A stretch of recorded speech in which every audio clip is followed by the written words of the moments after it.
class. And first of all, for learning this topic, you have to know what's the actual definition of pronoun. So here you can see the word which we use instead of noun is called pronoun. A pronoun always replaces a noun. So a pronoun always replaces a noun.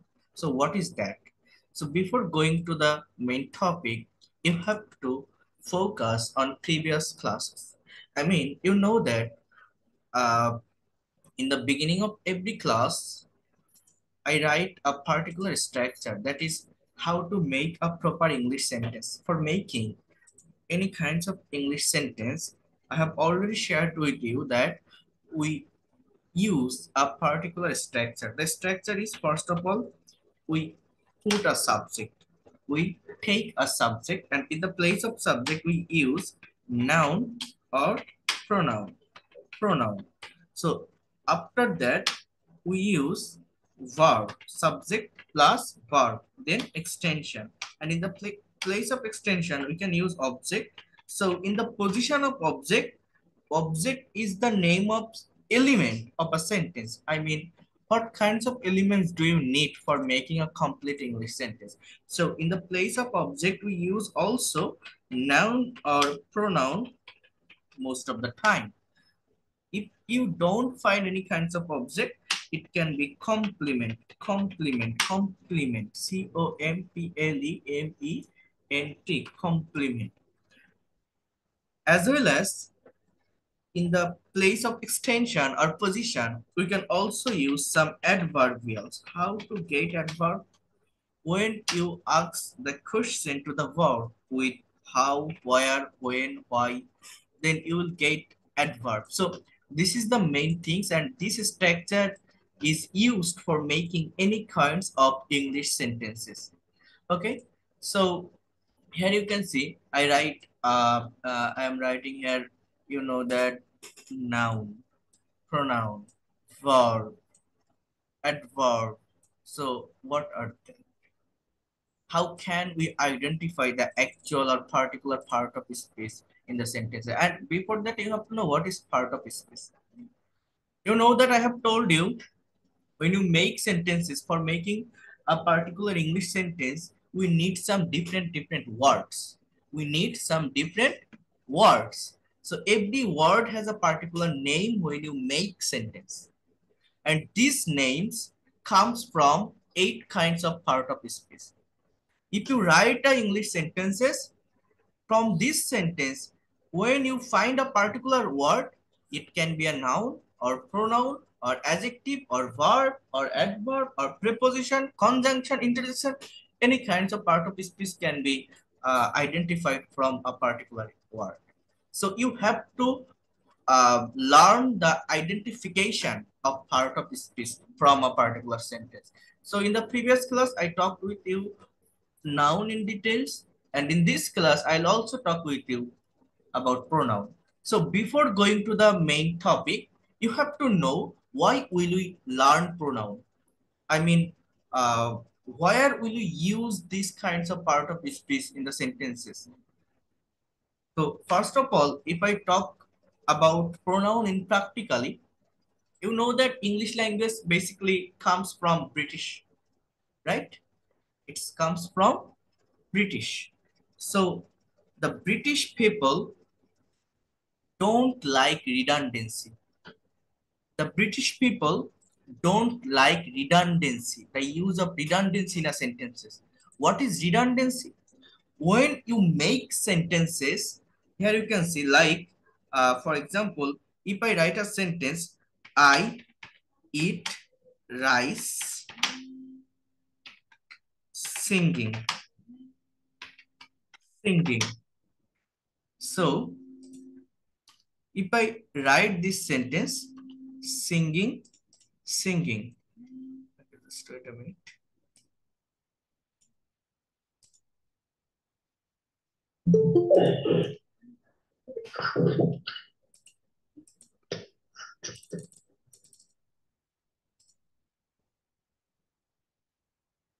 Okay, that good. So if I write a sentence, I eat rice singing singing, এর বাংলা অর্থটা আমি গান গাইতে গাইতে ভাত খাই। So বাংলায় আমরা এরকম কথা বলে থাকি, সে নাচতে নাচতে স্কুলে যায়, সে গান গাইতে গাইতে ভাত খায়। এই যে গাইতে গাইতে নাচতে নাচতে, অর্থাৎ একটা শব্দের দুইটা উক্তি, একটা শব্দকে দুইবার বলা, এই বলাটা ইংলিশ ল্যাঙ্গুয়েজে হয় না। অর্থাৎ রিডান্ডেন্সির ব্যবহার ইংলিশ ল্যাঙ্গুয়েজে হয় না। Redundancy. So when you make English sentences, if you put noun again and again in the first position of sentence as a subject, that creates all kinds of redundancy. So for removing this problem, you have to use pronoun instead of noun in the sentences. If you use pronoun, the sentence like I mean sounds will be good. How can we use it? For example, if I write another sentence, Rohim is a brilliant student. Then Rohim goes to school regularly. Then Rohim reads Rohim reads in class 10. এই যে রহিম সম্পর্কে আমি কিছু sentence আমি লিখলাম, তো প্রত্যেকটা সেন্টেন্সের শুরুতে সাবজেক্ট আমি রহিম লিখছি। এটা না লিখে জাস্ট প্রথম সেন্টেন্সে যদি রহিম রেখে বাকি জায়গাগুলোতে আমি প্রোনাউনের ব্যবহার করি, অর্থাৎ বাকি জায়গাগুলোতে একটু একটা মিনিট আপনি একটু ওয়েট করেন, আমি আচ্ছা ঠিক আছে। তো বাকি জায়গাগুলোতে যদি আমরা প্রোনাউনের ব্যবহার করি, অর্থাৎ এই রহিম না বলে এখানে আমি যদি বলি হি, অথবা এখানেও যদি আমি এই হিটাকে লিখি, তাহলে আমার এই সেন্টেন্স গুলো লিখতে দেখতে বা বলতে অনেক সুন্দর লাগে। অর্থাৎ প্রোনাউনের ব্যবহারটা হচ্ছে নাউনের পরিবর্তে বসে, নাউনকে রিপ্লেস করে বসে। এই নাউন হচ্ছে রিডান্ডেন্সি ক্রিয়েট করে ইংলিশ ল্যাঙ্গুয়েজে, অর্থাৎ ইংরেজরা ব্রিটিশরা রিডান্ডেন্সি পছন্দ করে না, মানে একটা শব্দ দুইবার উক্তি। যেমন এই যে আমি একটু আগে বললাম না, আমি যখন ইউনিভার্সিটিতে পড়তাম, আমার একটা টিচারও ইউনিভার্সিটিতে যখন আমি ক্লাস করতাম, একটা টিচারও ইংলিশে লেকচার দেওয়ার সময় এটা বলে ফেলতো, তার অভ্যাস ছিল। For example, for making this sentence you have to use different different structure. এই যে ডিফারেন্ট ডিফারেন্ট কথাটা আমি বললাম, ডিফারেন্ট না কিন্তু উত্তরটা হচ্ছে ডিফারেন্ট। সো ডিফারেন্ট ডিফারেন্ট, এই যে দুটো শব্দ পরপর বলা, এটা ভুল। অর্থাৎ একবার বলতে হয়, রিডান্ডেন্সির ব্যবহার হয় না ইংলিশে। তো এই নাউন গুলো রিডান্ডেন্সি ক্রিয়েট করে। সো এই নাউনের পরিবর্তে, অর্থাৎ নাউন মানে নাম, এর প্রোনাউন মানে সর্বনাম, instead of noun we use pronoun. নাউনের নাউনটা যেখানে থাকে তার পরিবর্তে, অর্থাৎ নাউনকে রিপ্লেস করে প্রোনাউনটা বসে। তো যদি আমরা এটাকে বসাতে পারি, সেইটা ভালো হয়, অর্থাৎ সেন্টেন্সে রিডান্ডেন্সির সমস্যা থাকে না, সেন্টেন্সকে দেখতে বলতে বা লিখতে অনেক সুন্দর লাগে। তো আমরা যদি একটু ডিটেলসে প্রোনাউনটাকে দেখি, তাহলে আপনারা বুঝতে পারবেন। এই জায়গাটা খেয়াল করবেন, কেয়ারফুলি ভালোভাবে দেখার চেষ্টা করবেন। সেটা হচ্ছে, যে সকল শব্দ আমরা নামের পরিবর্তে ব্যবহার করি তাদেরকেই প্রোনাউন বা সর্বনাম বলে। হি, শি, উই, এগুলো আর কি আমরা এখানে দেখতেছি। For example, Karim is a good boy, Karim একটা ভালো ছেলে। দেখেন এখানে করিম নাউন। পরের সেন্টেন্সে আবার আছে হি গোস টু স্কুল এভরিডে, হি মানে কে? ওই করিম। হি রিডস ইন ক্লাস 10, কে? ওই করিম।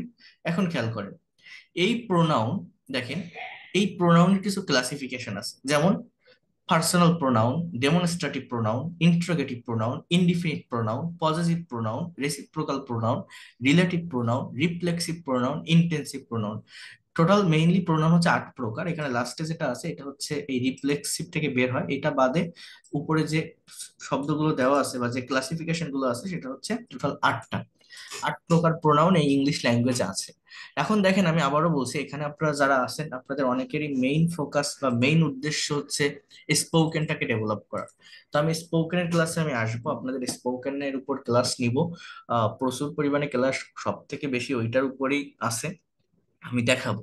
কিন্তু এই যে ক্লাসটা আমি আজকে এখন দেখাচ্ছি, এটা হচ্ছে একদম কম্পালসারি ক্লাস। এটা না করে, এটাকে ওভারকাম করে যারা ওই বিষয়গুলো শিখতে যায়, স্পোকেন ইংলিশ বলেন, রুলস স্ট্রাকচার বলেন, ওগুলো শিখে লাভ হবে না। ওগুলো শিখে ওইটাকে ধরে রাখা যায় না, স্টেবল পজিশনে রাখা যায় না।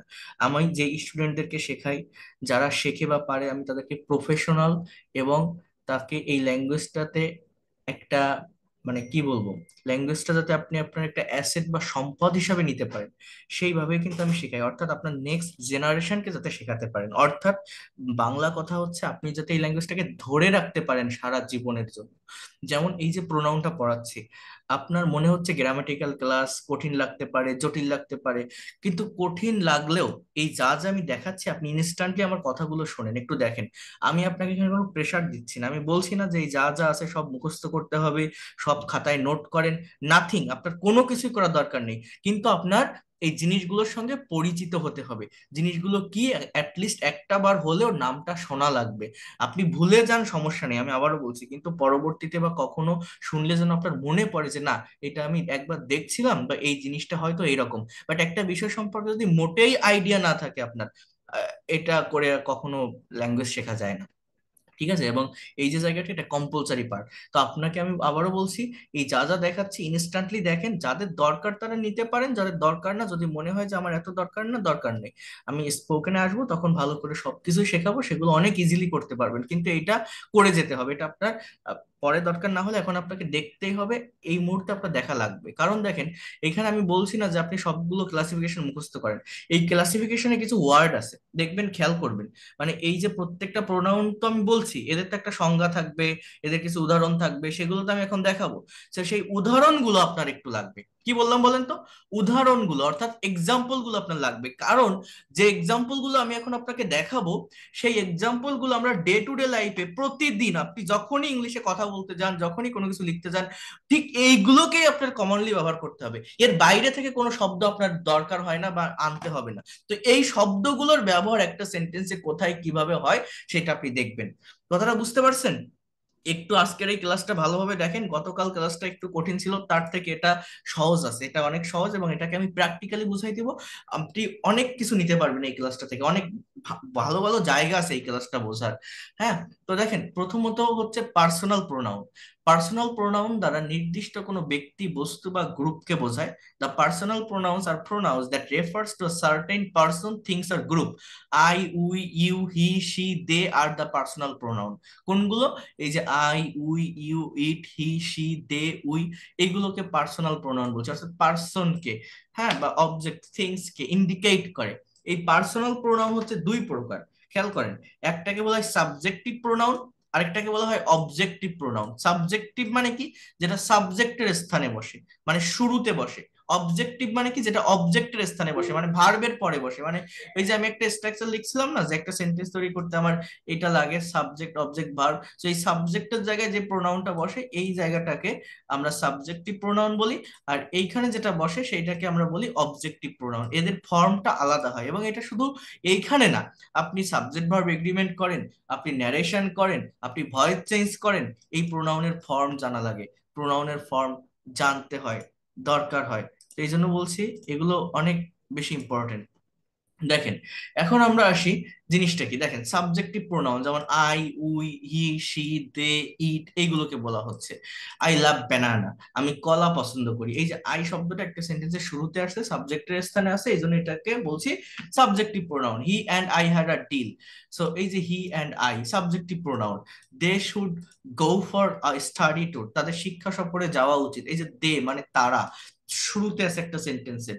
হ্যাঁ, আবার এই আমি কথাটা, সে কথাটা বা তারা কথাটা যদি সেন্টেন্সের লাস্টে থাকে, তখন সেটাকে বলা হয় অবজেক্টিভ প্রোনাউন। এবং এই আই, হি, দে, এদের আলাদা একটা ফর্ম আছে যেটাকে অবজেক্টিভ ফর্ম বলে, সেই ফর্মে আমাকে বসাতে হয়। যেমন দেখেন, রাতুল লাভস হার, এর মানে কি জানেন?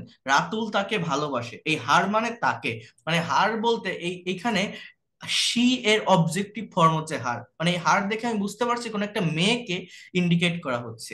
ইউ শুড ওয়ার্ন দেম, তোমার তাদেরকে সতর্ক করা উচিত। কি বলছে? ইউ মানে তুমি, এটা সাবজেক্টিভ প্রোনাউন, উপরে প্রোনাউন নেই, এটা নাউন আছে এখানে। তো ইউ শুড, তোমার উচিত, ওয়ার্ন সতর্ক করা, দেম মানে তাদের। দেখেন, এই দে মানে তারা, আবার দেম মানেও তারা, বাট যখন সাবজেক্টে বসতেছে তখন এই যে এটা বলছি না, এটার অর্থ কি বলছি? তাদের শিক্ষা সফরে যাওয়া উচিত।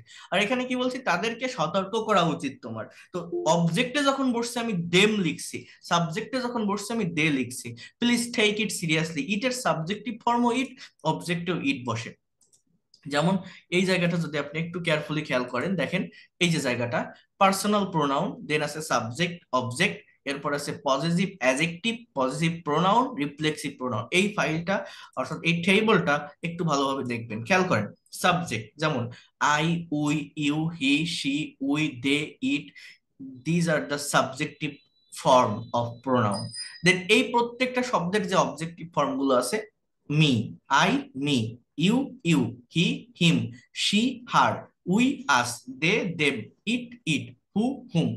আবার এর পাশে দেখেন লেখা আছে পজিটিভ অ্যাডজেক্টিভ, নট প্রোনাউন। এই জিনিসটা কি দেখেন, অ্যাডজেক্টিভ মানে দেখেন এখানে এই শব্দগুলো যদি একটু দেখেন, my, our, your, his, her, their, its, yours, whose, মানে এই অ্যাডজেক্টিভ বলা হচ্ছে কেন জানেন? অ্যাডজেক্টিভ নামেও আমাদের একটা পার্ট অফ স্পিচ আছে, যার ডেফিনেশন হচ্ছে যে শব্দ অন্য কোনো নাউনকে বা প্রোনাউনকে মডিফাই করে, বিশেষায়িত করে, অন্য আরেকটা নাউন বা প্রোনাউনের দোষ, গুণ, অবস্থা, সংখ্যা, পরিমাণ ইত্যাদি বোঝায়, তাকে আমরা অ্যাডজেক্টিভ বলি। অর্থাৎ এই যে শব্দগুলো মাই, ইয়োর, হিজ, হার, আওয়ার, দেয়ার, এই শব্দগুলোর পরে অবশ্যই অবশ্যই একটা না একটা নাউন বসে।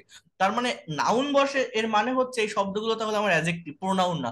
প্রোনাউন সেই সমস্ত শব্দ যে শব্দ একটা নাউনকে রিপ্লেস করে বসে, অর্থাৎ একটা নাউনের পরিবর্তে বসে। যেমন এখানে আবার আছে দেখেন positive pronoun, mine, yours, his, hers, ours, theirs, এগুলোর পরে আর কোনো নাউন থাকে না। তো এদের ক্লিয়ার ব্যবহারটা বুঝতে হয়। যেমন এই মাই মানেও আমার, মাইন মানেও আমার, তাহলে পার্থক্যটা কি? কখন মাইন বসানো হয়, কখন মাই বসানো হয়, কখন মি বসানো হচ্ছে, কখন আই বসানো হচ্ছে।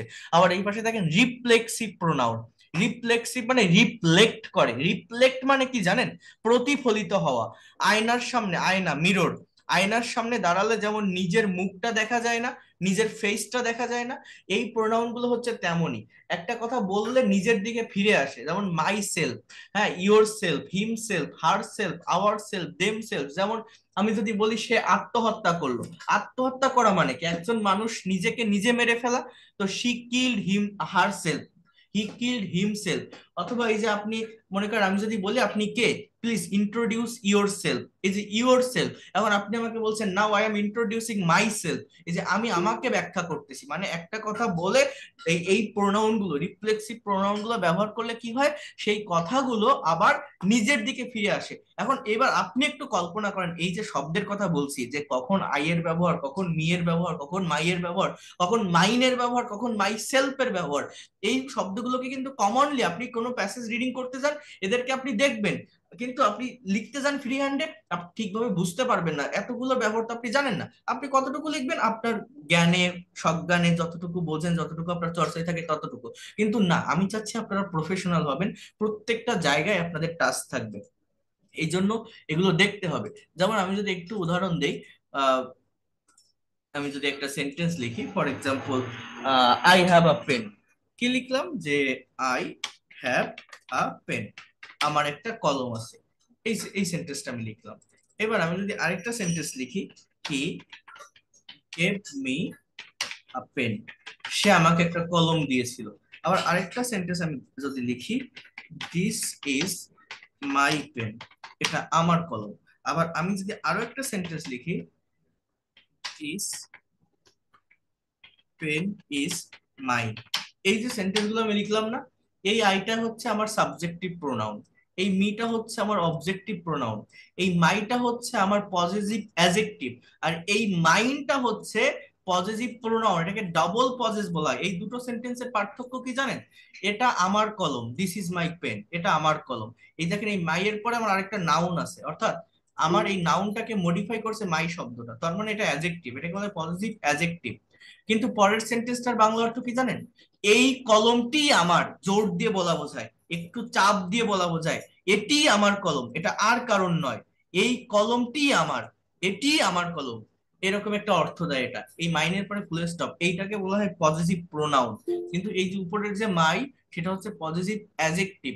এর মানে কি আমি আরো একটু আপনাদের বলি, এইখানে আপনারা যে ক্লাসিফিকেশন গুলো দেখছেন প্রোনাউনের, কোথায় পড়াচ্ছিলাম, এই যে personal, demonstrative, interrogative, indefinite, positive, এদের মধ্যে থেকে অনেকগুলো ক্লাসিফিকেশনের অ্যাডজেক্টিভের সঙ্গে মিল আছে। অর্থাৎ সেম ওয়ার্ড প্রোনাউন হয়, আবার অ্যাজেক্টিভ হয়। নেক্সট ক্লাসে অ্যাজেক্টিভ যখন দেখাবো, অ্যাডভার্ব যখন দেখাবো, বুঝতে পারবেন।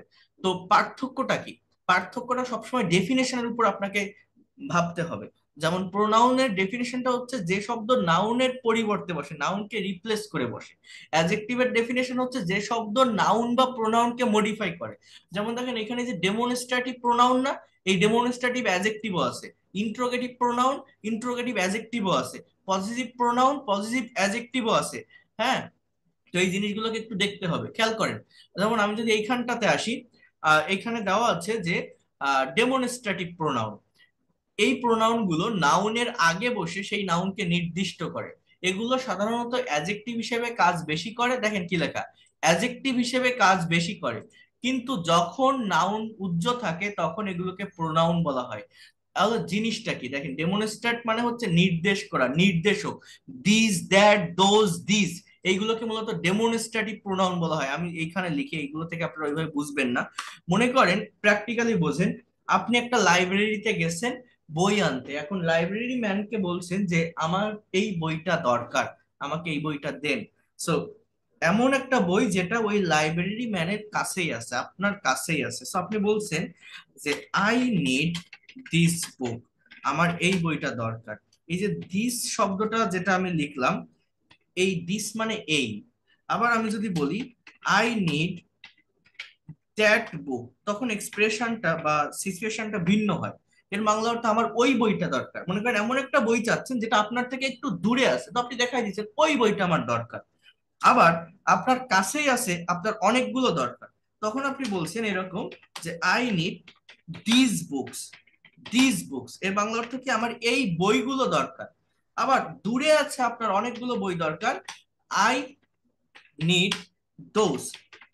আই নিড দোজ বুকস, আমার ওই বইগুলো দরকার। সো এইভাবে এই যে দিস মানে এই, দ্যাট মানে ওই, দিস মানে এইগুলো, দোজ মানে ওইগুলো, এই যে চারটা শব্দ আমি এখানে লিখছি, দেখেন এই চারটা শব্দের পরে আমার একটা শব্দ আছে, সেটা হচ্ছে বুক, মানে বই। অর্থাৎ এই বুকটা কিন্তু আমার একটা নাউন। আর এই শব্দগুলো ওই নাউনটাকে মডিফাই করতেছে, এই বই, ওই বই, এইগুলো, ওইগুলো। অর্থাৎ এই দ্যাট, দিস, দোজ, দিস, এই যে শব্দগুলো হচ্ছে অ্যাজেক্টিভ। এটাকে বলা হয় ডেমনস্ট্রেটিভ অ্যাডজেক্টিভ। ডেমনস্ট্রেট করে, ডেমনস্ট্রেট মানে কি, নির্দেশক, নির্দেশ করে। এখন এই শব্দগুলোই নাউন হিসাবেও সেন্টেন্সে বসতে পারে। কখন নাউন হিসাবে সেন্টেন্সে বসে? যদি দেখা যায় এই শব্দগুলোর পরে আরেকটা নাউন নেই, সরি, প্রোনাউন হিসাবে সেন্টেন্সে বসতে পারে। কখন বসে? যদি দেখা যায় এই শব্দগুলোর পরে আরেকটা নাউন নেই, অর্থাৎ এই শব্দগুলোর পরেই যদি ভার্ব থাকে, এই শব্দটাই যদি সাবজেক্টের স্থানে থাকে, তখন সেইটাকে প্রোনাউন বলা হয়। যেমন দেখেন এই শব্দটা একটু দেখেন তো, দিস পেন ইজ মাইন। এই দিস মানে কি, এই। পেন মানে কি, কলম। এই কলমটি আমার। এখন এইখানেও কিন্তু দিসের পরে পেন অর্থাৎ নাউন আছে, তার মানে এই দিসটাও ওই ডেমনস্ট্রেটিভ অ্যাডজেক্টিভ। ভার্বটা কোথায়, পেনের পরে, ইজটা হচ্ছে আমার ভার্ব। সো এইখানে আমার এই, এই যে দিস, এটাও আমার অ্যাডজেক্টিভ, এবং এই পেনটা আমার নাউন। কিন্তু এর আগে যে সেন্টেন্সটা আমি লিখছি, এই দেখেন, দিস ইজ মাই পেন, এটি আমার কলম। এই দিসের পরে কি আর কোনো নাউন আছে? এই দিসটা কি অন্য কোনো শব্দকে মডিফাই করছে? না, এরপরে ডিরেক্টলি ভার্ব আছে। সাবজেক্টের পরে ভার্ব থাকে, তার মানে এই দিসটাই এখানে সাবজেক্ট। এই পরের সেন্টেন্সে কিন্তু মূলত পেনটা সাবজেক্ট আর এই দিসটা অ্যাডজেক্টিভ।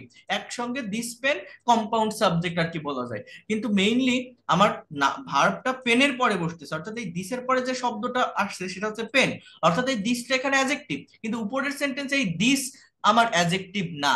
কারণ সাবজেক্ট কখনো অ্যাডজেক্টিভ হয় না, সাবজেক্ট নাউন বা প্রোনাউন হয়। তো এইখানে পরের সেন্টেন্সে সাবজেক্ট একটা নাউন, কিন্তু উপরের সেন্টেন্সে দেখেন এই দিসের পরে অন্য কোনো শব্দ নেই, অন্য কোনো নাউন নেই, ভার্ব আছে ডিরেক্টলি। তাহলে এই দিসটাকে বলা হয় পজেসিভ প্রোনাউন। আর এই যে নিচের যে দিসটা লিখলাম, এইটাকে বলা হয় পজেসিভ অ্যাডজেক্টিভ। বা এর পরে আরো যে চারটা সেন্টেন্স লিখলাম, এগুলো সব অ্যাডজেক্টিভ। ওই যে লেখা না যে এগুলো অ্যাডজেক্টিভ হিসেবে বেশি ব্যবহৃত হয়। এই দেখেন, শুড আই ব্রিং দোজ, আমার কি ওগুলো আনা উচিত, এটাও প্রোনাউন। এই দেখেন, this is the last on that I left the room, আমি শেষ ব্যক্তি যে সবার শেষে রুম ত্যাগ করেছি। এই যে দিস, এরপরে দেখেন ইজ আছে, অর্থাৎ ভার্ব আছে, ভার্ব আছে। দোজ আর বিউটিফুল, ওগুলো সুন্দর।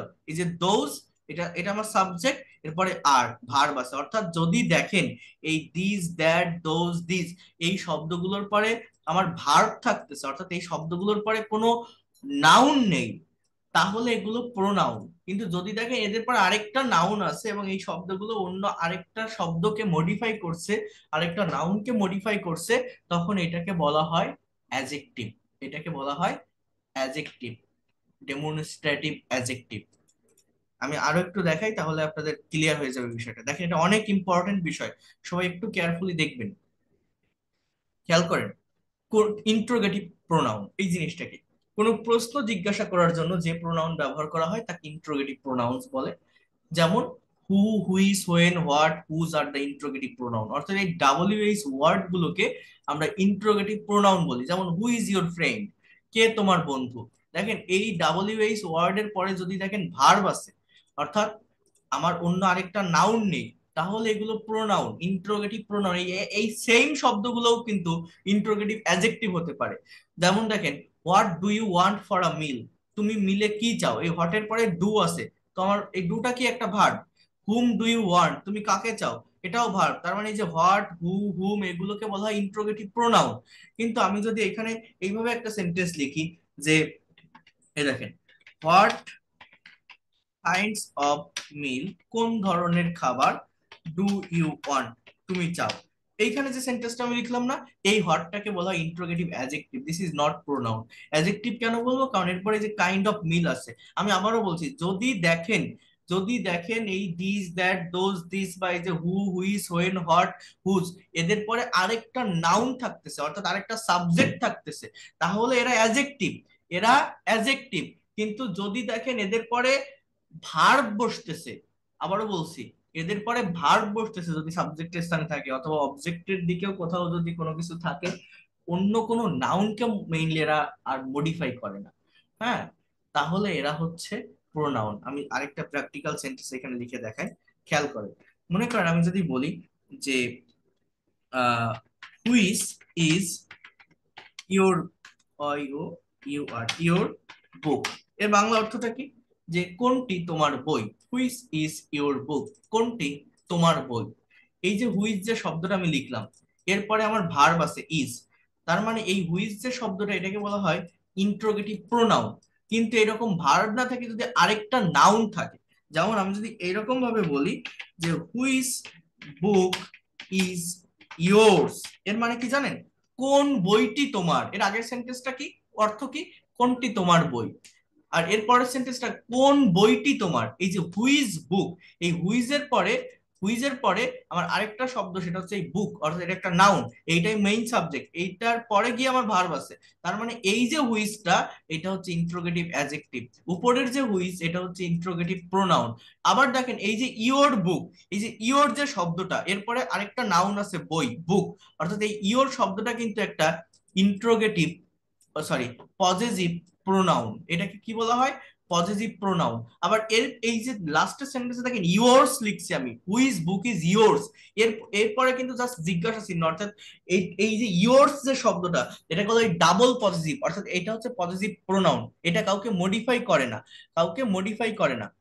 দেখেন আবারও বলছি, যদি দেখেন এই মাই, আওয়ার, ইওর, দেয়ার, হার, অথবা এই যে দিস, দ্যাট, দোজ, অথবা এই যে হু, হুইস, হোয়েন, হোজ, এই শব্দগুলোর পরে একটা নাউন আছে, তাহলে এই শব্দগুলো হয় অ্যাডজেক্টিভ।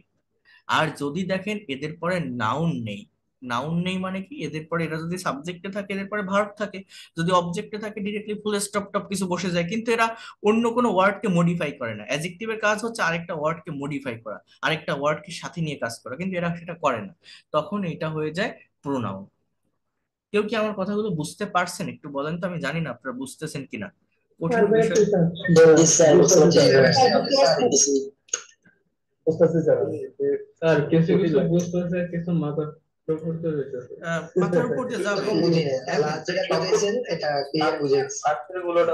হ্যাঁ দেখেন, গ্রামাটিক্যাল ক্লাস একটু কঠিন লাগতে পারে, একটু একটু জটিল লাগতে পারে, বাট আমি আবারও বলছি আপনাকে প্রফেশনাল হতে হবে। আপনি এগুলো ভুলে যান, সমস্যা নেই, বাট আপনাকে জেনে যেতে হবে। আমি এতটুকু বলছি, আপনাকে জেনে যেতে হবে। আপনারা যখন ফ্রি ক্লাস করছেন, আমি কি একটা এগুলো কোনো কিছু দেখাইছি? দেখাই না, আমি কিন্তু স্পোকেনের ক্লাসগুলো দেখাচ্ছিলাম, প্রেজেন্টেশন কিভাবে দিতে হয়, ভার্ব দিয়ে সেন্টেন্স কিভাবে তৈরি করতে হয়, রাইটিং এর বিষয়গুলো দেখাচ্ছিলাম। কারণ কি জানেন, ওইখানে এই ক্লাসগুলো দেখালে কেউ থাকতো না। এ তো আপনারা টাকা দিয়ে ক্লাস করছেন, তাই আপনারা আসেন, দেখতেছেন এই ক্লাসগুলো, কঠিন লাগলেও আপনি আসেন। তো এই এই ক্লাসগুলো ওই ফ্রি ক্লাসের মধ্যে দেখালে কেউ দেখতো না, বেশিরভাগ সব চলে যেত, ভাবতো যে স্যারের কি মাথায় বলছে বুদ্ধি উল্টো আছে, পাল্টা। সাথে হ্যাঁ, সাথে স্যার সাথে তো সাথে নিতেছে। হ্যাঁ, তো এই জিনিসগুলো দেখতে হয়, ইংলিশ জানতে গেলে, ইংলিশ পারতে গেলে এটার স্যার বিকল্প এগুলো নেই। দেখানো আর ফলে আমাদের বেসিক একদম ক্লিয়ার হয়ে আর যাবে। কারণ কি দেখেন, বেসিক ক্লিয়ার মানে স্যার কি, এগুলা আমি স্যার একটু, আমাদের জন্য মোস্ট আচ্ছা ইম্পর্টেন্ট আমি স্যার, আমি এগুলা আগে স্যার একটু, আমাদের। আপনাকে একটু সামারাইজ করি, একটা কথা বলি, দেখেন একটু ওয়েট করেন, আমার কথাগুলো একটু শোনেন। দেখেন, মনে করেন এইখানে আমি এই টপিকটা আজকে পড়াচ্ছি, আমি আপনাদের কি বলছি যে এই টপিকের ভিতরে এই যে প্রোনাউনের যে ক্লাসিফিকেশন গুলোর কথা বলছি, এগুলো আপনার জানার দরকার নেই, এই নামগুলো আপনার মুখস্থ করার দরকার নেই, কিন্তু আমি কিছু শব্দের নাম বলছি, আপনি একটু দেখেন তো এই শব্দগুলোর সঙ্গে আপনি পরিচিত কিনা। অর্থাৎ যে শব্দগুলো আমি এখন বলছি, এই শব্দগুলো আমরা কোনো ইংলিশ সেন্টেন্সে, কোনো প্যারাগ্রাফে, কোনো প্যাসেজে কথা বলার সময় বা লেখার সময় আমরা ব্যবহার করে থাকি কিনা। যেমন এই যে শব্দগুলো খেয়াল করবেন, আমি শুধু নামগুলো বলবো, আপনারা দেখবেন। এই যে এখানে কি লেখা আছে, এই যে আপনার দেওয়া আছে এখানে দেখেন, I, we, you, he, she, they, it, অথবা আপনার এই যে জায়গাগুলো আছে যে me, you, him, her, us, them, my, our, your, their, myself, yourself, and then this, that, those, this, who, which, when, what, whose, my, our, their, that, which, who, whom, where, and then myself, ourself, himself, themself, and then here you can see everybody, somebody, nobody, anybody, someone, no one, something, everything, nothing, and each other, on another, either or, neither nor, every, is। এই যে শব্দগুলোর নাম আমি বললাম, শুধু শব্দ, কোনটা কোন প্রণয়ন এরকম কিছু না। এই যে শব্দগুলো যদি আপনি একটু দেখেন, এই শব্দগুলোর সঙ্গে কিন্তু আপনি পরিচিত, বিভিন্ন ইংলিশ সেন্টেন্সের ভিতরে কমনলি এই শব্দগুলোর ব্যবহার হয়ে থাকে। এই যে somebody, nobody, anybody, someone, everyone, each other, on another, either or, neither nor, is, every, এই যে শব্দগুলোকে কমনলি আমরা ব্যবহার করে থাকি, যে কোনো সেন্টেন্সে আমরা দেখে থাকি, বাট এদের অরিজিনটা কোথায়, ক্লিয়ার ফাংশনটা কি, কেন ব্যবহার হয়, অ্যাকচুয়াল অর্থটা কি আসে, সেইটা আমি আপনাদের দেখাচ্ছি। তো এইটা দেখেন বা ধরে রাখতে পারেন বা না পারেন সেইটা আমার বিষয় না, কিন্তু এই যে শব্দগুলোর কথা আমি বললাম, এই শব্দগুলোকে কিন্তু আমার কমনলি ব্যবহার করতে হয়, এর বাইরে থেকে কোনো কিছুর ব্যবহার হয় না।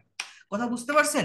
কোথায় ব্যবহার হয়? সেন্টেন্সের শুরুতে সাবজেক্টের স্থানে, অথবা শেষে অবজেক্টের স্থানে, এদের এই পজিশন বা অবস্থানটা জানতে হয়। তো এগুলোকে আপনি বিভিন্ন প্যাসেজে, প্যারাগ্রাফে, বিভিন্ন জায়গায় রিডিং, রাইটিং এ দেখে থাকেন, কিন্তু যদি এটার ক্লিয়ার ব্যবহার আপনি একবার শিখতে পারেন, আপনি কিন্তু আপনার এই স্পিকিং এর ক্ষেত্রে এটাকে টেনে নিয়ে আসতে পারবেন, স্ট্যান্ডার্ড মানের স্পিকিং আপনি করতে পারবেন খুব ভালোভাবে, ইভেন আপনার রাইটিংটা অনেক বেশি ডেভেলপ হয় এই জায়গাগুলো যদি দেখা হয়। এবং এটা শুধু এইটার সাথে সম্পর্কিত না, আপনি ন্যারেশন করবেন, ভয়েস চেঞ্জ করবেন, সাবজেক্ট ভার্ব এগ্রিমেন্ট করবেন, যদি কেউ অ্যাডভান্স লেভেলের গ্রামারের দিকেও ফোকাস করতে চান, এই জিনিসগুলোকে ওভারকাম করে ওইগুলো করা যায় না। এটা আগে জানতে হয়, আগে দেখতে হয়।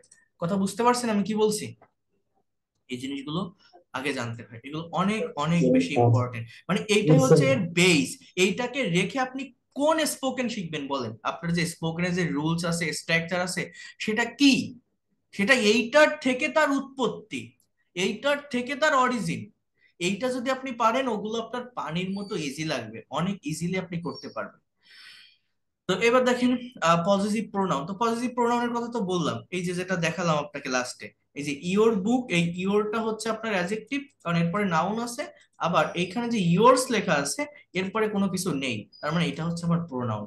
প্রোনাউনের পরে যদি লাস্টে বসে, অবজেক্টে বসে, কাউকে মডিফাই করে না, মেইন কথা, এরকম ফুল স্টপ, জিজ্ঞাসা চিহ্ন এগুলো বসে যায়, বা অন্য কিছু বসতে পারে, কিন্তু অন্য আরেকটা ওয়ার্ডকে সাথে নিয়ে বসে না। আর সাবজেক্টের স্থানে থাকলেও ওর পরে ভার্ব বসে, অন্য কোনো ওয়ার্ড কে নিয়ে বসে না। আর যদি এই শব্দগুলো অ্যাডজেক্টিভ হয়, এদের পরে আরেকটা নাউন থাকে। তো এখন খেয়াল করেন, বোঝার ট্রাই করেন। রিলেটিভ প্রোনাউন এইখান থেকে আমরা একটু দেখি। দেখেন, বাক্যের ভিতরে কোনো একটি নাউন সম্পর্কে নতুন তথ্য সংযুক্ত করার জন্য রিলেটিভ প্রোনাউন ব্যবহার করা হয়। Relative pronoun are use to connect more information to a clause or sentence. That, which, whom, whose, where are the relative pronouns. The man who is wearing the black sunglasses is my uncle. This is the place where I lived for 2 years. The shirt that I bought the previous day were excellent. এখন এই জিনিসগুলো কি আমি আপনাদের একটু বলি। এই যে শব্দগুলো আপনারা দেখছেন, এই শব্দগুলো কিন্তু এই জায়গাটাতেও ছিল, অর্থাৎ এই ইন্ট্রোগেটিভ প্রোনাউনের মধ্যেও ছিল, হু, হুইজ, হোয়েন, হোয়াট, হুজ, আবার এই জায়গাটাতেও আছে। বাট পার্থক্যটা কি? আমরা এই শব্দগুলোর অর্থ কি জানি? হুইজ মানে কোনটি, হু মানে কে, হুম মানে কাকে, হুজ মানে কার, হয়ার মানে কোথায়, এরকম আমরা জানি না? জানি কিনা? এই যে শব্দগুলো, এদের জি অর্থটা স্যার। কি? এরকমই। এখন যখন এটা রিলেটিভ প্রোনাউন হিসেবে বসে, রিলেটিভ প্রোনাউন মানে কি জানেন? রিলেট করে, মানে কানেক্ট করে। অর্থাৎ বিষয়টা কি? এরা আলাদা দুইটা ওয়ার্ড, সেন্টেন্স বা ক্লজকে কানেক্ট করে। অর্থাৎ যখন এই প্রোনাউন গুলোকে আপনি সেন্টেন্সের শুরুতে না বসায় মাঝে বসাচ্ছেন, বা একটার সাথে আরেকটা সেন্টেন্সকে সংযুক্ত করার জন্য বসাচ্ছেন, এর অর্থগুলো কয়ের জায়গায় জ হয়। কয়ের জায়গায় জ মানে এই হুইস মানে কোনটি না, এটা হয় যেটি। হু মানে যে, হুম মানে যাকে, হুজ মানে যার, হয়ার মানে যেথায় বা যেখানে, কোথায় না, মানে দা ম্যান এই মানুষটা, হু যে, হু মানে যে কালো সানগ্লাস পরেছিল আমার uncle. This is the place, এটা সেই জায়গা, হয়ার যেখানে, আই লিভড ফর 2 ইয়ার্স আমি 2 বছর বাস করেছিলাম। মানে দেখেন, এই যে দিস একটা সাবজেক্ট, ইজ একটা ভার্ব, এই পাশে একটা ক্লজ মানে আলাদা একটা সেন্টেন্স, আবার এই পাশে আই একটা সাবজেক্ট, লিভ একটা ভার্ব, আলাদা আরেকটা ক্লজ। এই দুইটা আলাদা ক্লজকে একটা সেন্টেন্সের মধ্যে নিয়ে আসা হচ্ছে এই হয়ার শব্দটা দ্বারা। অর্থাৎ এই হয়ার মানে কি? যেখানে, এই শব্দটা হচ্ছে রিলেট করছে আলাদা দুইটা ভাঙা ভাঙা বাক্যকে, ভাঙা দুইটা সেন্টেন্সকে, যে এটা সেই জায়গা যেখানে আমি 2 বছর বাস করেছিলাম। This is the place. এই সেন্টেন্স গুলোকে আবার এই যে এই রিলেটিভ প্রোনাউন দিয়ে যে সেন্টেন্স গুলো তৈরি করা হয়, এগুলোকে এমবেডেড কোশ্চেন বলা হয়। এমবেডেড কোশ্চেন, সংযুক্ত করে। তো অনেক কিছু থাকে। দ্য শার্ট, এই শার্টটা, দ্যাট যেটা, I bought the previous day were excellent. তাহলে আমি কি বললাম বলেন তো? এই WH ওয়ার্ড গুলো আমরা যখন ইন্ট্রোগেটিভ সেন্টেন্স করি, যখন কোশ্চেন করি, তখন বোঝা যায় শুরুতে বসে বা লাস্টে এরকম জিজ্ঞাসা চিহ্ন বসে।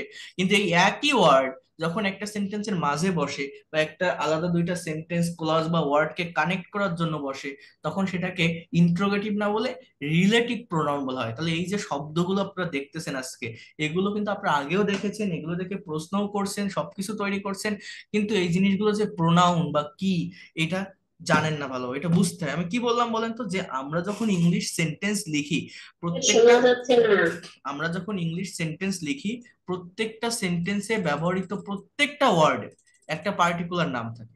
সেই নামগুলো কিন্তু এই পার্ট অফ স্পিচ থেকেই আসে। যেমন দেখেন, রিফ্লেক্সিভ প্রোনাউন, এই জিনিসটা কি? সাবজেক্ট এবং অবজেক্ট একই ব্যক্তি বা বস্তু হলে রিফ্লেক্সিভ প্রোনাউন বসাতে হয়। রিফ্লেক্সিভ প্রোনাউন গুলো সাবজেক্টকেই অবজেক্ট হিসেবে রিফ্লেক্ট করে। রিফ্লেক্ট মানে কি? প্রতিফলিত করা। When the subject itself comes again as an object, reflexive pronouns are used. The end with self or selves, himself, myself, herself, themselves, etc. are the example of reflexive pronouns. যেমন দেখেন, he killed himself এর মানে কি জানেন? সে তাকে হত্যা করেছিল, মানে সে নিজেকে নিজে হত্যা করেছিল, মানে সে আত্মহত্যা করেছিল। They hurt themselves when they tripped on the stair. তারা তাদেরকে হার্ট করেছিল, ব্যথা দিয়েছিল। ওয়েন মানে যখন, এটাও কিন্তু ওই রিলেটিভ প্রোনাউন। তারা উপরে উঠছিল সিঁড়ি বেয়ে। আই টোল্ড মাইসেলফ, এগুলোকে আমরা কোন প্রোনাউন বলছি? Reflexive pronoun. এরপর দেখেন, এখানে আরেকটা প্রোনাউন আছে, সেটাকে বলা হচ্ছে ইন্টেন্সিভ বা এমপ্যাথিক প্রোনাউন। এই ইন্টেন্সিভের মানে হচ্ছে, এই ইন্টেন্সিভের মানে হচ্ছে তীব্র করে বলা, অর্থাৎ জোরালো করা। যেমন দেখেন, আমাকে কি শুনতে পারছেন? ক্লিয়ার শোনা যায় এখন? জি হ্যাঁ, স্যার। জি স্যার। আচ্ছা,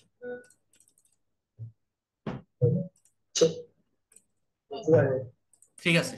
তো মিউট রাখেন। দেখেন, বোঝার ট্রাই করেন। ইন্টেন্সিভ বা এমপ্যাথিক প্রোনাউনটা হচ্ছে রিফ্লেক্সিভ প্রোনাউন বাক্যের শেষে অবজেক্ট হিসাবে বসে। এই যে যেমন এর আগে আমরা বসাইছি, এই ভার্বের পরেই কিন্তু রিফ্লেক্সিভ প্রোনাউনটা বসছে। কিন্তু যখন কোনো সেন্টেন্সে সাবজেক্টের পরে বসেও বাক্যের অর্থকে বেশি জোর প্রয়োগ করে, অর্থাৎ এই রিফ্লেক্সিভ অবজেক্ট গুলো সাবজেক্টের পরে বসে, আবারও বলছি, কোন সেন্টেন্সে যখন এই রিফ্লেক্সিভ অবজেক্ট আমরা যেখানে ভার্বের পরে বসাই সেখানে ভার্বের পরে না বসে সাবজেক্টের পরে বসে, তখন বাক্যের অর্থকে বেশি জোর প্রয়োগ করে। এবং এগুলোকেই এই এমপ্যাথিক বা ইন্টেন্সিভ প্রোনাউন বলা হয়। For example, I myself completed the tax, এর মানে কি জানেন? আমি নিজেই আমার কাজ সম্পূর্ণ করেছিলাম। দেখেন, আমার কিন্তু এই যে মাইসেলফ, হিমসেলফ, দেমসেলফ, এগুলো কিন্তু আমরা এই যে ভার্বের পরে বসাইছি এই যে আগের সেন্টেন্স গুলোতে, কিন্তু এই জায়গাটাতে আমরা সাবজেক্টের পরে এই শব্দগুলো বসাচ্ছি, যে I myself completed the tax, he himself announced his married list, they themselves attended the ceremony. এবং এই সেন্টেন্সের অর্থগুলো কি হয় জানেন? এর অর্থগুলো জোর দিয়ে বলা, জোরালো করা, তীব্র করা। মানে I myself completed the tax এর বাংলা অর্থ এরকম দাঁড়ায়, আমি নিজেই আমার কাজ সম্পন্ন করেছিলাম। He himself announced his merit list, সে নিজেই তার মেধা তালিকা ঘোষণা করেছে। মনে করেন আপনি একটা স্কুলে পড়াশোনা করেন, তার রেজাল্ট দিবে, সেই রেজাল্টের ফলাফল এখন আপনি জানেন না, এখনো প্রকাশ করা হয়নি, বাট একজন নিজের ঢোল নিজে পিটায় বেড়াচ্ছে যে আমি ফার্স্ট হয়েছি, আমি ফার্স্ট হয়েছি, এরকম। So he himself announced his merit list, সে নিজেই তার মেধা তালিকা ঘোষণা করেছিল। They themselves attended the ceremony, তারা নিজেরাই তাদের অনুষ্ঠানে উপস্থিত হয়েছিল। এই যে সেন্সটা, এই সেন্সটা প্রকাশ করার জন্য, কথাকে বেশি জোর দিয়ে, চাপ দিয়ে, জোরালো ভাবে বলার জন্য সাবজেক্টের সাবজেক্টের পরেই যখন আমার মিউট রাখেন প্লিজ, সাবজেক্টের পরেই যখন আমাদের কি হচ্ছে, আমাদের এই প্রোনাউন গুলো বসছে, কোন প্রোনাউন? রিফ্লেক্সিভ প্রোনাউন, তখন সেইটাকে বলা হচ্ছে এই ইন্টেন্সিভ প্রোনাউন। আমার ইউনিভার্সিটিতে যখন ক্লাস করতাম, একটা ম্যাম ছিল, ইউনিভার্সিটিতে ইংলিশে লেকচার দেয় সব, তো উনি এরকম বলতো I my self, I my self. তো আমি বুঝতাম না, কারণ অনেক আগের কথা, আমি তখন এটা আমি কখনো খেয়াল করিনি এর আগে, যে কি বললাম, মানে আমি তো সবসময় জানি যে সাবজেক্টের পরে প্রত্যেকটা ইংলিশ সেন্টেন্সে ভার্বের ব্যবহার হয়। যদি ভার্ব নাও থাকে, আপনার কিছু অ্যাডভার্ব থাকতে পারে, যেমন I usually do it, usually শব্দটা আই এর পরে আমার বসতে পারে, অর্থাৎ এগুলোকে অ্যাডভার্ব বলা হয়। হ্যাঁ, বা আই মেইনলি, এরকম বিভিন্ন অ্যাডভার্বের ব্যবহার হতে পারে, তারপরে ভার্ব বসতে পারে। কিন্তু এরকম প্রোনাউনের ব্যবহার একটা প্রোনাউনের পরে আবার হয় কখনো, এরকম আমি কখনো তো দেখিনি বা হয় না। পরে এই প্রোনাউনের চ্যাপ্টারে আমি দেখছি যে এরকম একটা শব্দ বা এরকম একটা ক্লাসিফিকেশন আমার আছে, যেখানে সাবজেক্টের পরেই আরেকটা প্রোনাউন বসে যায় আর তারপরে ভার্ব বসে, এবং তার সেন্সটা ঠিক এইরকম হয়, যে বেশি জোর প্রয়োগ করে কথাটা বলা। আপনি যখন কোনো রিটেন ইংলিশে এরকম একটা সেন্টেন্স আপনি দেখবেন, যতক্ষণ না পর্যন্ত আপনি এই ব্যবহারটা জানবেন বা শিখবেন, আপনি কিন্তু ওই সেন্টেন্সটার actual sense, actual thought, actual meaning বের করতে পারবেন না। আমার কথা বুঝতে পারছেন কি বললাম? এই জন্য এই বিষয়গুলো জানতে হয়, দেখতে হয়। বুঝতে পারছেন কেউ কি বলছি? কথাগুলো কি শোনা যায়, বোঝা যায়? হ্যাঁ, জি স্যার। জি স্যার, শোনা যায়। তো এগুলো দেখতে হবে। জি স্যার, শোনা যাচ্ছে স্যার, বুঝতে পারছি। এরপর দেখেন, বোঝার ট্রাই করেন। এবার আসি ইনডিফিনিট প্রোনাউন। অনির্দিষ্ট কোনো ব্যক্তি, বিষয় বা বস্তুকে বোঝাতে ইনডিফিনিট প্রোনাউন ব্যবহৃত হয়। যেমন everybody, somebody, nobody, anybody, someone, everyone, no one, anyone, none, nothing, something, anything, everything. এগুলোর একটা আছে, ব্যবহার আছে, সেটা হচ্ছে সাবজেক্ট ভার্ব এগ্রিমেন্ট বা রাইট ফর্মস অফ ভার্বে হয়ে থাকে। যেমন দেখবেন, ওই ভার্বের বা টেন্সের ক্লাস যখন করবেন তখন আপনারা পাবেন এটা। সেটা হচ্ছে কোন সেন্টেন্সে, কোন প্রেজেন্ট ইনডিফিনিট টেন্সের সেন্টেন্সের সাবজেক্ট যদি থার্ড পারসন সিঙ্গুলার নাম্বার হয়, অর্থাৎ হি, শি, ইট, অথবা কোনো সিঙ্গেল নেম, রহিম, করিম, জসিম, এরকম যদি সাবজেক্ট থাকে, তাহলে ভার্বের সাথে এস বা ইএস বসে প্রেজেন্ট ইনডিফিনিট টেন্সে। তো এই যে শব্দগুলো দেখছেন, এগুলোকে ইনডিফিনিট প্রোনাউন বলা হয়। এই শব্দগুলো অনেকগুলো দেখতে আপনার প্লুরাল নাউন বা প্লুরাল প্রোনাউন, অর্থাৎ প্লুরাল সাবজেক্টের মতো লাগতে পারে, কিন্তু এই শব্দগুলো ওই সিঙ্গুলার সাবজেক্টের কাজ করে। অর্থাৎ এই শব্দগুলোর পরে ভার্ব অলওয়েজ সিঙ্গুলার হয়। ইভেন যদি প্রেজেন্ট ইনডিফিনিট টেন্সের কোনো সেন্টেন্সে এই শব্দগুলো সাবজেক্ট হিসাবে বসে, ওই যেটা বললাম হি শি ইট রহিম করিম বসালে যেমন ভার্বের সাথে এস বা ইএস হয়, এদের পরেও ভার্ব যদি থাকে যেমন এস বা ইএস হবে। Everybody wants to be happy in life, প্রত্যেকে জীবনে সুখী হতে চায়, দেখেন এই যে ওয়ান্টের সঙ্গে একটা এস আছে, ঠিক আছে। এরা ওই থার্ড পার্সন সিঙ্গুলার নাম্বার সাবজেক্টের কাজ করে। নান ক্যান বিলিভ ইউ, কেউ তোমাকে বিশ্বাস করে না। তাহলে দেখেন একটু বোঝার ট্রাই করেন, এই যে টপিক গুলো আমি আপনাদেরকে দেখাচ্ছি বা এই বিষয়গুলো নিয়ে ডিসকাস করছি, আলোচনা করছি, সবার আগে আপনাকে রুটে আসতে হবে, অর্থাৎ অরিজিনটা বুঝতে হবে, গড়াতে আসতে হবে যে এই যে বিষয়গুলো ইনি পড়াচ্ছেন স্যার দেখাচ্ছেন এটা ঠিক কি। মানে এই যে শব্দগুলো বলি বা যে নামই বলি না কেন, এইগুলো মূলত আমরা বসাবো কোথায়, আমরা যখন প্র্যাকটিক্যালি ইংলিশে সেন্টেন্স তৈরি করব বা লিখবো কিছু বলবো, মূলত এদের ব্যবহারটা কোন জায়গায় হয়? সাবজেক্টের স্থানে, অর্থাৎ একটা সেন্টেন্সের একদম শুরুতে, অথবা অবজেক্টের স্থানে, মানে ভার্বের পরে। শুরুতে অথবা ভার্বের পরে, এই দুইটা জায়গায় সাবজেক্ট এবং অবজেক্টের স্থানে কিন্তু এত কিছুর ব্যবহার হয়, মানে এই যতগুলো শব্দ নিয়ে এতক্ষণ কথা বললাম। বুঝতে পারছেন কি বলছি? মানে এই যে এভরিবডি, সামবডি, নোবডি, এনিবডি, এটা কি যে কোনো জায়গায় বসে সেন্টেন্সের? না। কোথায় বসে বলেন তো, কি বললাম? কোথায় বসে? একদম শুরুতে। একদম শুরুতে সেন্টেন্স শুরু করার সময় আমাদেরকে এগুলোকে বসাতে হয়। হ্যাঁ, অথবা আমার একদম লাস্টে বসে, শুরুতে বা শেষে, এরকম জায়গায় আর কি আমার এই ধরনের বিষয়গুলো বসে থাকে। যে কোনো জায়গায় বসবে এরকম তো না, এদেরকে কি বলা হচ্ছে? Pronoun, indefinite pronoun. এরপর আসছে দেখেন, এই দেখেন রেসিপ্রোকাল প্রোনাউন। এখানে একটা প্রশ্ন ছিল স্যার, বলেন। যে ওয়ান্টস এর ওয়ান্টেড করা যাবে না, হ্যাঁ, মানে পাস্টে ব্যবহার করা যাবে না, ওয়ান্টেড ব্যবহার করা যাবে না এভরিবডির পর বা ওই ইনডিফিনিট প্রোনাউনের পর। হ্যাঁ, যাবে না কেন? যাবে না কেন? ওটার সাথে তো কোনো সম্পর্ক না ওটা, এটা কোনো করছেন জি স্যার। যে কোনো টেন্সে ব্যবহার করতে পারবেন, ওটা কোনো বিষয় না। কিন্তু বলছি যদি প্রেজেন্ট ইনডিফিনিট টেন্সে বসে আমার এই শব্দগুলো, অর্থাৎ এই প্রোনাউন গুলো, সেন্টেন্সটা যদি প্রেজেন্ট ইনডিফিনিট টেন্সের সেন্টেন্স হয়, তখন ভার্বের সাথে এস বসাতে হয়। তো দেখেন, খেয়াল করেন, রেসিপ্রোকাল প্রোনাউন পারস্পরিক সম্পর্ক বোঝাতে ইজ আদার এবং অন অ্যানাদার, এই দুইটাকে রেসিপ্রোকাল প্রোনাউন বলা হয়। এই জাস্ট এই দুইটা প্রোনাউনই এখানে থাকে, রেসিপ্রোকাল। যদি দুইজন ব্যক্তির মধ্যে সম্পর্ক বোঝায় তখন ইজ আদার বসে, যদি দুইয়ের অধিক ব্যক্তি বা বস্তুর মধ্যে সম্পর্ক বোঝায় তখন অন অ্যানাদার বসে। যদি দুইজন ব্যক্তির মধ্যে সম্পর্ক বোঝায় তখন ইজ আদার বসে। যেমন দেখেন, Tamim and Rumi love each other very much, Tamim এবং রুমি একে অন্যকে খুব ভালোবাসে, ইচ আদার।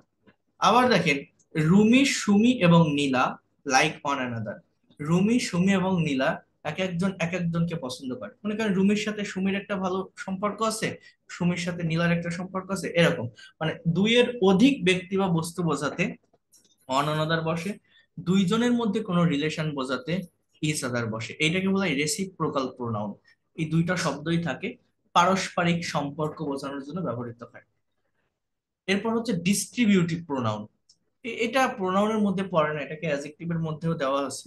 তারপরে একটু দেখেন, একই জাতীয় একাধিক ব্যক্তি বা বস্তুকে আলাদাভাবে নির্দেশ করতে আইদার, নেইদার, ইজ, এভরি, এই শব্দগুলোকে মূলত ডিস্ট্রিবিউটিভ প্রোনাউন বলা হয়। যেমন either of the two man has gone there, কেউ বলতে পারেন এই সেন্টেন্সটার বাংলা অর্থ কি?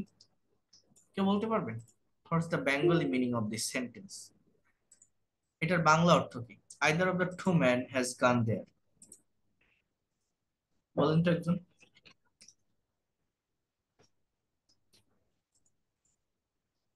বলেন, এবার বলেন, পারবেন কেউ? দুইজনের মধ্যে একজন গিয়েছিল সেখানে। তারা পরস্পর সেখানে যায়। পরস্পর সেখানে যায় না। আর কেউ বলতে পারবেন? এখানে দুজন মানুষ সেখানে গিয়েছে। দেখেন, হ্যাঁ ধন্যবাদ।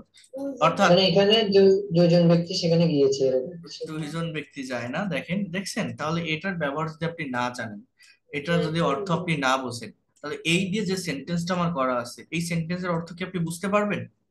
এই যে আপনি বলতে পারতেছেন না, তাহলে এইটা দিয়ে যে সেন্টেন্সটা আমার করা আছে এই সম্পূর্ণ সেন্টেন্সের অর্থটা আপনি কিভাবে বুঝবেন? অথবা যখন আপনার এই ধরনের কথা বাংলায় আপনার মুখে আসবে, আপনি ইংলিশে বলতে চাইবেন, ট্রান্সলেশন করতে যাবেন, তখন আপনি সেটা কিভাবে বলবেন? কিভাবে আপনি বলবেন বলেন? কোনো ওয়ে নেই কিন্তু। ইংলিশ হচ্ছে হিউজ থিংস, অর্থাৎ এটা একটা ভাষা। আপনি যদি বিভিন্ন জায়গা থেকে দেখতে থাকেন, শিখতে থাকেন, আমি স্পোকেন শিখছি, এটা শিখছি, ওটা শিখছি, আপনি কুল কিনারা খুঁজে পাবেন না কোন। আপনি বাংলা এরকম বলছেন যে ওদের দুইজনের মধ্যে একজন সেখানে গিয়েছিল। আপনি জানেন না এই কথাটা বলার জন্য আইদার অর নাইদার নট ব্যবহার করে বলতে হয়। আপনি ইংলিশে এরকম একটা সেন্টেন্স, একটা রিডিং প্যাসেজ আপনি দেখতেছেন, আপনি জানেন না যে এটার অর্থ কি হচ্ছে, তাহলে আপনি কি পারবেন? কিন্তু আপনি যদি সিকোয়েন্স মেনটেন করেন, এই যেভাবে আমি আপনাদের দেখাচ্ছি, আপনার এই পেইড কোর্স করার বেনিফিটটা কি? এই যে একটা সিকোয়েন্স মেনটেন করা, যে এই ল্যাঙ্গুয়েজটা শিখতে গেলে আমার কোনটার পর কোনটা করতে হয়। আপনাদের এই যে বেসিক গ্রামারের ক্লাস আমি বলছি, কম্পালসারি গ্রামার, এটার মানে কি? এই যে একটা স্ট্রাকচার আমি লিখছি না, এই যে একটা রুলস আমি লিখছি না, এই স্ট্রাকচারটাকে আমি ডিটেলসে, অর্থাৎ ভেঙে ভেঙে, ফার্স্ট ক্লাসে নাউন দেখাইছি, আজকে এই প্রোনাউন দেখালাম, এই ভার্ব, এই অ্যাডভার্ব, এই জিনিসগুলোকে দেখতে হবে, বুঝতে হবে। এটা যদি কমপ্লিট করতে পারেন, তখন আপনি স্পোকেনে যেতে পারেন। তো দেখেন, either of the two man has gone there এর মানে হচ্ছে দুইজনের একজন সেখানে গিয়েছে, মানে দুইজন মানুষের মধ্যে একজন সেখানে গিয়েছে। ঠিক আছে, দুইজনের একজন, এরকম আইদার অর নাইদার নট, এরপরে হচ্ছে ইজ এভরি, এগুলো থাকলেও এদের পরে যে ভার্বটা থাকে সিঙ্গুলার ভার্ব হয়। এ দেখেন হ্যাজ গান, মানুষ কিন্তু দুইজন, সাবজেক্ট দেখা যায় প্লুরাল, কিন্তু এর আগে যদি এই আইদার অফ, নেইদার নট, অথবা এই যে ইজ এভরি, এগুলো যদি থাকে, দেখেন, তাহলে ভার্বটা সিঙ্গুলার হয়। এরকম টু ম্যান থাকলে মেইনলি যদি আপনি বলতেন যে দুইজন মানুষ সেখানে গিয়েছে, টু ম্যান হ্যাভ গান দেয়ার হতো কিন্তু, কারণ সাবজেক্ট প্লুরাল, প্লুরাল সাবজেক্টের পরে হ্যাভ ভার্ব বসে, হ্যাভটা প্লুরাল ভার্ব, হ্যাজটা সিঙ্গুলার ভার্ব, কিন্তু এখানে হ্যাজ বসছে কেন? এই আইদারের জন্য। মানে এটাকে আলাদা করে দেয়, একই জাতীয় একাধিক ব্যক্তি বা বস্তুকে আলাদাভাবে বোঝায়। আর নেইদার শব্দটা নেগেটিভ সেন্স দেয়, যেমন neither of the book has fascinating, এর মানে দুইয়ের কোনোটাই, কারণ মানে কোনো বই ভালো ছিল না, চমৎকার ছিল না। এখানে কিন্তু কোনো নট টট কিছু বসানো নেই, এই নেইদার দিয়েই সম্পূর্ণ সেন্টেন্সটা নেগেটিভ হয়ে যায়। এই সেন্টেন্সটার বাংলা অর্থ হচ্ছে দুইয়ের কোনো বই ভালো ছিল না, বা কোনো বই চমৎকার ছিল না, কোনোটাই চমৎকার ছিল না, আর দুইজনের একজন সেখানে গিয়েছিল। ওর আগের সেন্টেন্সটার মানে each of the member has been selected for the next level, প্রত্যেক মেম্বার পরবর্তী ধাপের জন্য নির্বাচিত হয়েছে, সিলেক্টেড হয়েছে, প্রত্যেক মেম্বার। সো এইগুলোকেই মূলত আমার প্রোনাউন বলা হয়। আমি আবারও বলছি, আপনি যারা ডিটেলসে পড়তে চান পড়বেন বা দেখবেন, দেখেন এই যে টপিকটা আমি দেখাচ্ছি বা কথা বলছি, যা পড়ালাম আপনাকে এতক্ষণ, এই প্রোনাউনের চ্যাপ্টারে বা এই অধ্যায়ে এর থেকে বেশি আর কি আছে?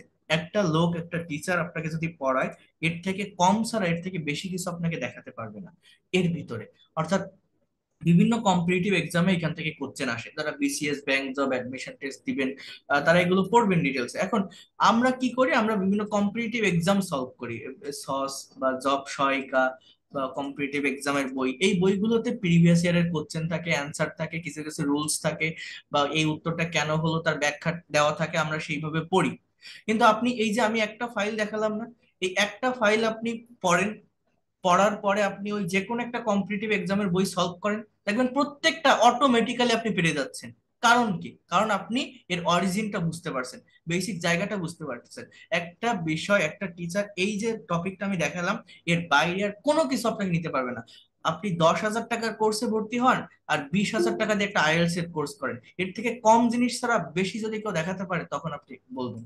তো এই কথাগুলো আপনাকে এই জন্য বলছি, দেখেন এখানে আপনি খুব কম টাকা দিয়ে কোর্স করছেন, 2,000 টাকা কোর্স ফি, সেটাও কেউ কেউ একবারে দিছেন, কেউ 1,000 দিছেন, যেভাবে করছেন আপনারা করছেন, পড়ছেন। কিন্তু আপনারা চেষ্টা করবেন রেগুলারিটি মেনটেন করে ক্লাস করার। যদি রেগুলারিটি মেনটেন করতে পারেন, সবগুলো ক্লাসে অ্যাটেন্ড থাকতে পারেন, আপনি এই জায়গাটা থেকে কি নিতে পারবেন আপনি নিজেও কল্পনা করতে পারবেন না, নিজেও ইমাজিন করতে পারবেন না, যে কতগুলো বিষয় সম্পর্কে আপনার ধারণা হবে, বা কতগুলো বিষয় আপনি এখান থেকে জেনে যেতে পারবেন, যেটা আপনি 10,000, 20,000, 30,000 টাকার কোনো কোর্স করে, কোনো অফলাইন কোর্স করেও পাবেন না। আমার কথাটা বুঝতে পারছেন আমি কি বলছি? এখানে হয়তো আপনি কি ভাবছেন, কি মনে হচ্ছে জানি না, আমি কতটুকু বোঝাতে পারি বা পারি না সেটা আপনারাই ভালো বলতে পারবেন, কারণ আপনাদের আমি পড়াচ্ছি।